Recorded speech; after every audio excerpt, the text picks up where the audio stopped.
RJD के बाहुबली नेता और माफिया डॉन शहाबुद्दीन पिछले शनिवार को भागलपुर जेल से रिहा हुए। वे अक्सर आपराधिक मामलों में नाम आने के कारण चर्चा में रहते हैं। उनके बाहर आने पर एक तरफ बड़ा जश्न मनाया जा रहा है तो दूसरी तरफ कुछ लोग खौफजदा हैं। बिहार में ऐसे तो कई माफिया हैं, लेकिन एक नाम ऐसा है जो सिवान से निकलकर पूरे बिहार में छा गया और वो नाम है मोहम्मद शहाबुद्दीन का। कौन है मोहम्मद शहाबुद्दीन? शहाबुद्दीन एक ऐसा नाम है जिसे बिहार में हर कोई जानता है। मोहम्मद शहाबुद्दीन का जन्म 10 मई 1967 को सिवान जिले के प्रतापपुर में हुआ था। उन्होंने अपनी शिक्षा बिहार से ही पूरी की थी। राजनीति में एमए और पीएचडी करने वाले शहाबुद्दीन ने हिना शहाब से शादी की। उनका एक बेटा और 2 बेटी है। शहाबुद्दीन ने कॉलेज से ही अपराध और राजनीति की दुनिया में कदम रखा था। किसी फिल्मी किरदार से दिखने वाले मोहम्मद शहाबुद्दीन की कहानी भी फिल्मी सी लगती है। उन्होंने कुछ ही वर्षों में अपराध और राजनीति में काफी नाम कमाया। फिलहाल शहाबुद्दीन पर कुल 63 मामले दर्ज हैं, जिनमें 37 मुकदमे संगीन आपराधिक मुकदमों की श्रेणी में आते हैं। शहाबुद्दीन ने कैसे क्रिमिनल जस्टिस सिस्टम का फायदा उठाया? शहाबुद्दीन कोर्ट में याचिका दायर करता है कि हमारे पास पैसा नहीं है। वकील रखने के लिए सरकार जो वकील दे रही है उसके सहारे मुझे न्याय नहीं मिलेगा, इसलिए कोर्ट मुझे मेरी मनमर्जी का वकील रखने का आदेश दे। सिवान कोर्ट ने इसे स्वीकार कर लिया, जिसके बाद सिवान कोर्ट के फैसले के खिलाफ सरकार हाई कोर्ट चली आई। लेकिन जिस याचिका में शहाबुद्दीन ने मनमर्जी का वकील रखने की मांग कोर्ट से की थी, उसमें तमाम मुकदमों का जिक्र है, लेकिन तेजाब हत्याकांड के मुख्य गवाह राजीव रौशन की हत्या से जुड़े मामले की चर्चा भी नहीं है। बल्कि शहाबुद्दीन ने याचिका में स्पष्ट लिखा है कि राजीव रंजन वाले केस को छोड़कर अन्य तमाम मुकदमों में लड़ने के लिए मुझे वकील दिया जाए, क्योंकि मेरे पास पैसा नहीं है। एक तरफ अपने पास पैसा नहीं होने का हवाला देकर मनमर्जी का वकील मुहैया कराने के आर्गुमेंट के आधार पर 37 मामलों का ट्रायल 2012 से रोकने में शहाबुद्दीन कामयाब होते हैं।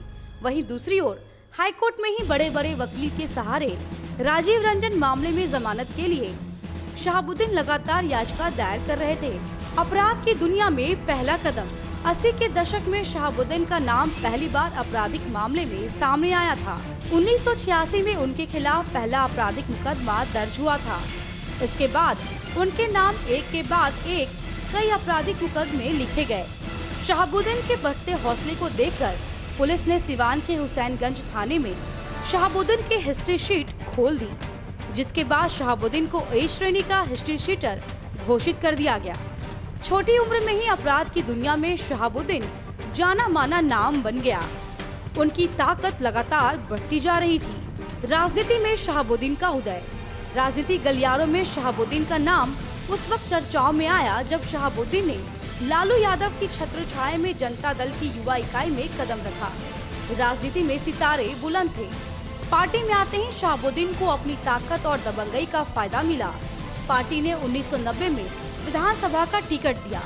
शहाबुद्दीन जीत गए। उसके बाद फिर से 1995 में चुनाव जीता। इस दौरान कद और बढ़ गया।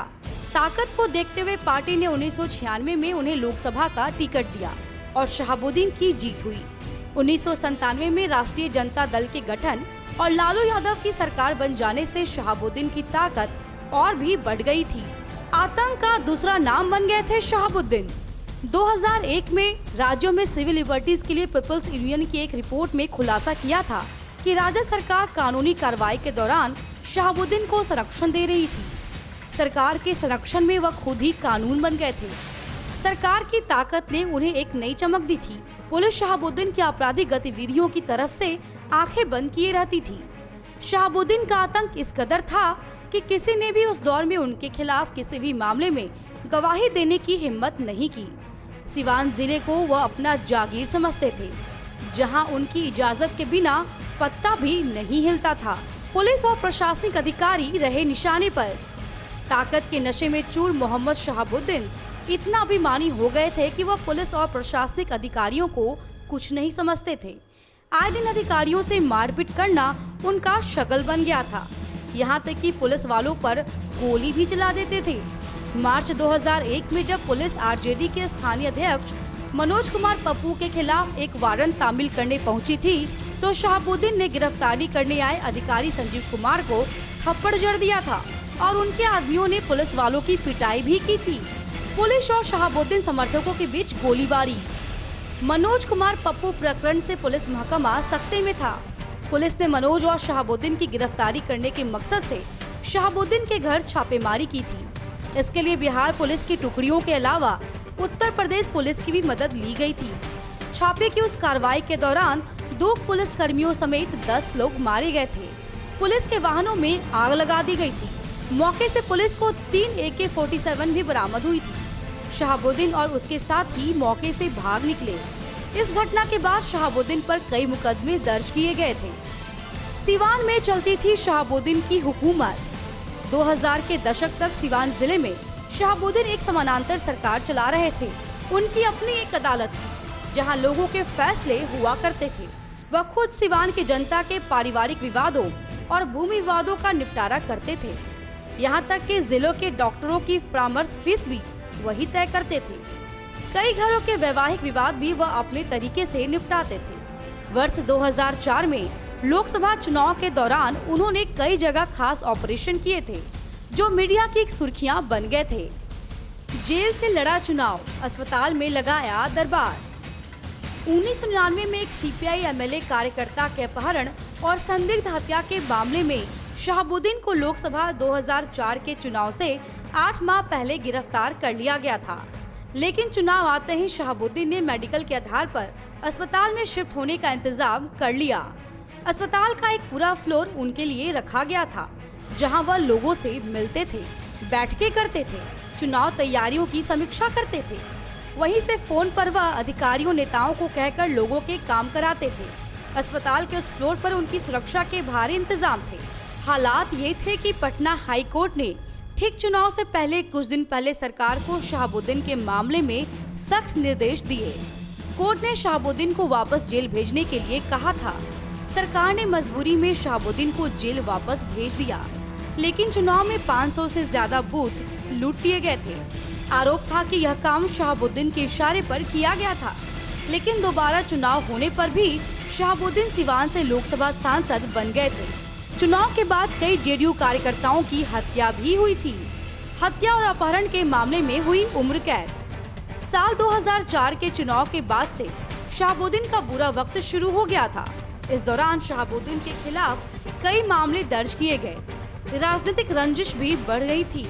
नवंबर 2005 में बिहार पुलिस की एक विशेष टीम ने दिल्ली में शहाबुद्दीन को उस वक्त दोबारा गिरफ्तार कर लिया था जब वह संसद सत्र में भागीदारी करने के लिए यहां आए हुए थे। दरअसल उससे पहले ही सिवान के प्रतापपुर में एक पुलिस छापे के दौरान उनके पैतृक घर से कई अवैध आधुनिक हथियार, सेना के नाइट विजन डिवाइस और पाकिस्तानी शस्त्र फैक्ट्रियों में बने हथियार जब्त हुए थे।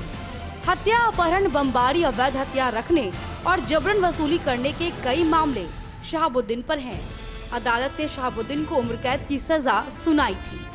चुनाव लड़ने पर रोक। अदालत ने 2009 में शहाबुद्दीन के चुनाव लड़ने पर रोक लगा दी। उस वक्त लोकसभा चुनाव में शहाबुद्दीन की पत्नी हिना शहाब ने पर्चा भरा था, लेकिन वह चुनाव हार गई। शहाबुद्दीन पर एक साथ कई मामले चल रहे हैं और कई मामलों में उन्हें सजा सुनाई जा चुकी है। कहा जाता है कि भले ही शहाबुद्दीन जेल में थे, लेकिन उनका रुतबा तब भी सिवान में कायम रहा और अब जेल से बाहर आने के बाद उन्होंने अपने तेवर दिखाने शुरू कर दिए। शहाबुद्दीन के तेवर सत्ता में बैठे उनके अपने ही लोगों पर भारी पड़ने लगे हैं। ऐसे में अब एक बार फिर से शहाबुद्दीन पर शिकंजा कसने की तैयारी है, जिसकी शुरुआत बिहार सरकार ने शहाबुद्दीन की जमानत पर पटना हाई कोर्ट के फैसले को सुप्रीम कोर्ट में चुनौती देकर कर दी है। Bureau report, India update.